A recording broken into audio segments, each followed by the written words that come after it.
अग्नि महापुराण 107वां अध्याय। भुवन कोश पृथ्वी द्वीप आदि का तथा स्वयंभू सर्ग का वर्णन। अग्निदेव कहते हैं, वशिष्ठ, अब मैं भुवन कोश तथा पृथ्वी एवं द्वीप आदि के लक्षणों का वर्णन करूंगा। आग्निध्र, अग्निबाहु, वपुष्मांत, द्युतिमांत, मेधा, मेधातिथि, भव्य, सवन और क्षय ये प्रियव्रता के पुत्र थे। उनका 10वां यथार्थनामा पुत्र ज्योतिष्मान था। प्रियव्रता के ये पुत्र विश्व में विख्यात थे। पिता ने उनको 7 द्वीप प्रदान किए। आग्निध्र को जम्बूद्वीप एवं मेधातिथि को प्लक्षद्वीप दिया। वपुष्मान को शाल्मली द्वीप, को कुशद्वीप, को क्रौंचद्वीप तथा भव्य को शाकद्वीप में अभिषिक्त किया। सवन को पुष्कर द्वीप प्रदान किया। शेष 3 को कोई स्वतंत्र द्वीप नहीं मिला।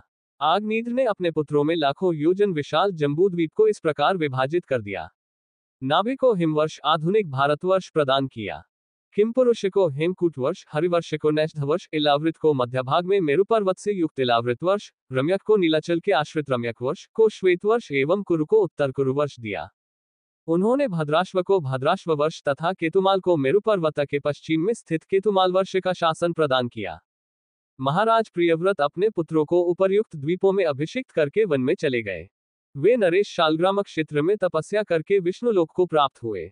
मुनिश्रेष्ठ, किमपुरुषादि जो 8 वर्ष हैं, उनमें सुख की बहुलता है और बिना यत्न के स्वभाव से ही समस्त भोग सिद्धियां प्राप्त हो जाती हैं। उनमें जरा मृत्यु आदि का कोई भय नहीं है और न धर्म अधर्म अथवा उत्तम, मध्यम और अधम आदि का ही भेद है। वहां सब समान है। वहां कभी युग परिवर्तन भी नहीं होता। हिमवर्ष के शासक नाभि के मेरु देवी से ऋषभदेव पुत्र रूप में उत्पन्न हुए। ऋषभ के पुत्र भरत हुए। ऋषभदेव ने भरत पर राज्यलक्ष्मी का भार छोड़कर शालग्रामक क्षेत्र में श्रीहरि की शरण ग्रहण की। भरत के नाम से भारतवर्ष प्रसिद्ध है।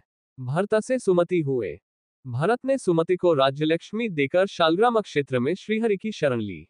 उन योगीराज ने योगाभ्यास में तत्पर होकर प्राणों का परित्याग किया। इनका वह चरित्र तुमसे मैं फिर कहूंगा। तदनंतर सुमति के वीर्य से इंद्रद्युम्न का जन्म हुआ। उससे परमेष्ठी और परमेष्ठी का पुत्र प्रतिहार हुआ।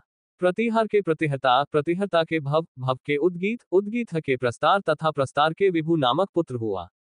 विभु का पृथु, पृथु का नक्त एवं नक्त का पुत्र गया हुआ। गय के नर नामक पुत्र और नर के विराट नामक पुत्र उत्पन्न हुआ। विरा का पुत्र महावीर्य था, उससे का जन्म हुआ तथा धीमान का पुत्र महांत और उसका पुत्र मनस्यु हुआ। मनस्यु का पुत्र त्वष्टा, त्वष्टा का विरज और विरज का पुत्र रज हुआ। मुने, रज के पुत्र शतजित के 100 पुत्र उत्पन्न हुए, उनमें विश्वज्योति मुख्य था।